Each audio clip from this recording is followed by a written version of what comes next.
Hi friends, Smiley Teach here. Today I'm going to read Charlotte's Web, Chapter 5. Chapter 5 is called Charlotte. The night seemed long. Wilbur's stomach was empty and his mind was full. And when your stomach's empty and your mind is full, it's always hard to sleep. A dozen times during the night, Wilbur woke and stared into the blackness, listening to the sounds and trying to figure out what time it was. Now, a barn is never perfectly quiet. Even at midnight, there's usually something stirring. The first time he woke, he heard Templeton gnawing a hole in the grain bin. Templeton's teeth scraped loudly against the wood and made quite a racket. That crazy rat, thought Wilbur. Why does he have to stay up all night grinding his clashers and destroying people's property? Why can't he go to sleep like any other decent animal? The second time Wilbur woke, he heard the goose turning on her nest and chuckling to herself. "What time is it?" whispered Wilbur to the goose. Probably 11:30, said the goose. "Why aren't you asleep, Wilbur?" "Too many things on my mind," said Wilbur. "Well," said the goose, "that's not my trouble. I have got nothing on my mind, but I've got too many things under my behind. Have you ever tried to sleep while sitting on 8 eggs? "No," replied Wilbur. "I suppose it is uncomfortable." "How long does it take a goose egg to hatch?" Approximately 30 days all told," answered the goose. "But I cheat a little. On warm afternoons, I pull a little straw over the eggs and I go out for a walk." Wilbur yawned and went back to sleep. In his dreams, he heard again the voice saying, "I'll be a friend to you. Go to sleep, you'll see me in the morning." About half an hour before dawn, Wilbur woke and listened. The barn was quiet. Overhead on the main floor, nothing stirred. The cows were resting. The horses dozed. Templeton had quit work and gone off somewhere on an errand. And the only sound was a slight scraping from the rooftop where the weather vane swung back and forth. Wilbur loved the barn when it was like this, calm and quiet, waiting for light. Day is almost here, he thought. Through a small window, a faint gleam appeared, and one by one the stars went out. Wilbur could see the goose a few feet away. She sat with her head tucked under her wing. Then he could see the sheep and the lambs, and the sky lightened. "Oh, beautiful day, it's here at last. Today I shall find my friend." Wilbur looked everywhere. He searched his pen thoroughly. He examined the window ledge. He stared up at the ceiling, but he saw nothing new. Finally, he decided he would have to speak up. He hated to break the lovely stillness of dawn by using his voice, but he couldn't think of any other way to locate this mysterious new friend who was nowhere to be seen. So Wilbur cleared his throat. "Attention, please," he said in a loud, firm voice. "Will the party who addressed me at bedtime last night kindly make himself or herself known by giving an appropriate sign or signal?" Wilbur paused and listened. All the other animals lifted their heads and stared at him. Wilbur blushed, but he was determined to get in touch with this unknown friend. "Attention, please," he said. "I will repeat the message. Will the party who addressed me at bedtime last night kindly speak up? Please tell me where you are if you're my friend." The sheep looked at each other in disgust. "Stop your nonsense, Wilbur," said the oldest sheep.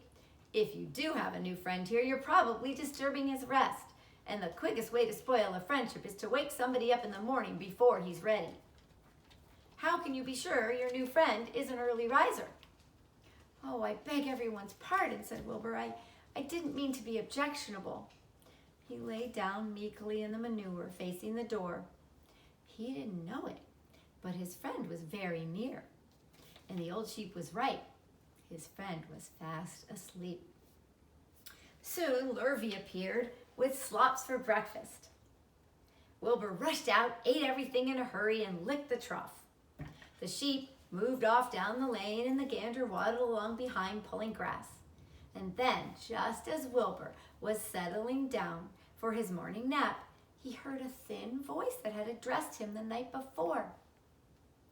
"Salutations," said the voice. Wilbur jumped to his feet. "What?" he cried. "Salutations," replied the voice. "Well, what are they and where are you?" screamed Wilbur. Please tell me where you are, and what are salutations?" "Salutations are greetings," said the voice. "When I say salutations, it's just my fancy way of saying hello or good morning. Actually, it's a silly expression, and I'm surprised that I used it at all. As for my whereabouts, that's easy. Look up here in the corner of the doorway. Here I am, I'm waving." At last, Wilbur saw the creature that had spoken to him in such a kindly way. Stretched across his part of the doorway was a big spider web, and hanging from the top of the web, head down, was a large gray spider. She was about the size of a gumdrop. She had 8 legs, and she was waving one of them at Wilbur in a friendly greeting. "See me now?" "Oh, yes, indeed," said Wilbur. "Yes, indeed. How are you? Good morning. Salutations. Very pleased to meet you. What is your name, please? May I have your name?" "My name," said the spider, "is Charlotte." "Charlotte what?" asked Wilbur eagerly. "Charlotte A. Cavatica. But just call me Charlotte." "Well, I think you're beautiful," said Wilbur. "Well, I am pretty," said Charlotte. "There's no denying that. Almost all spiders are rather nice looking.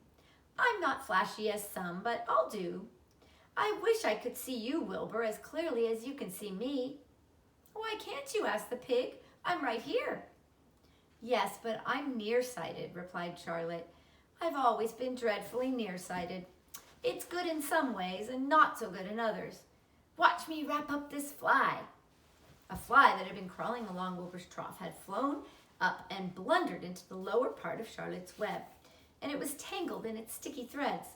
The fly was beating its wings furiously, trying to break loose and free itself. "First," said Charlotte, "I dive at him," and she plunged headfirst toward the fly. As she dropped, a silken thread unwound from her rear end. "Next, I wrap him up." She grabbed the fly and threw a few jets of silk around it and rolled it over and over, wrapping it up so that it couldn't move. Wilbur watched in horror. He could barely believe what he was seeing, and although he detested flies, he felt sorry for this one. "There," said Charlotte. "Now I knock him out so he'll be more comfortable." And she bit the fly. "He can't feel a thing now," she remarked. "He'll make a perfect breakfast for me." "You mean you eat flies?" said Wilbur. "Certainly. Flies, bugs, grasshoppers, choice beetles, moths, butterflies, tasty cockroaches, gnats, midges, daddy longlegs, centipedes, mosquitoes, crickets. Anything that's careless enough to get caught in my web. I have to live, don't I?" "Well, why, yes, of course," said Wilbur. "Do they taste good?" "Delicious. Of course, I don't really eat them. I drink their blood." "I love blood," said Charlotte. And her pleasant, thin voice grew even thinner and more pleasant. "Don't say that," groaned Wilbur. "Please don't say things like that." "Why not? It's true. And I have to say what's true. I'm not entirely happy about my diet of flies and bugs, but that's the way I'm made.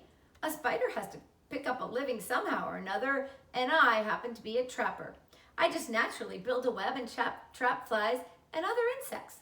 My mother was a trapper before me, and her mother a trapper before her. All of our family have been trappers. Way back for thousands and thousands of years, we spiders have been laying for flies and bugs." "It's a miserable inheritance," said Wilbur gloomily. He was sad because his new friend was so bloodthirsty. "Well, yes, it is," replied Charlotte, "but I can't help it. I don't know how the first spider in the early days of the world happened to think up the fancy idea of spinning a web, but she did, and it was clever of her too. And since then, all of us spiders have had work the same trick. It's not a bad pitch on the whole." "It's cruel," replied Wilbur, who didn't intend to be argued out of his position. "Well, you can't talk," said Charlotte. "You have your meals brought to you in a pail. Nobody feeds me. I have to get my own living. I live by my wits. I have to be sharp and clever, lest I go hungry. I have to think things out, catch what I can, and take what comes. And it just so happens, my friend, that what comes is flies, insects, and bugs.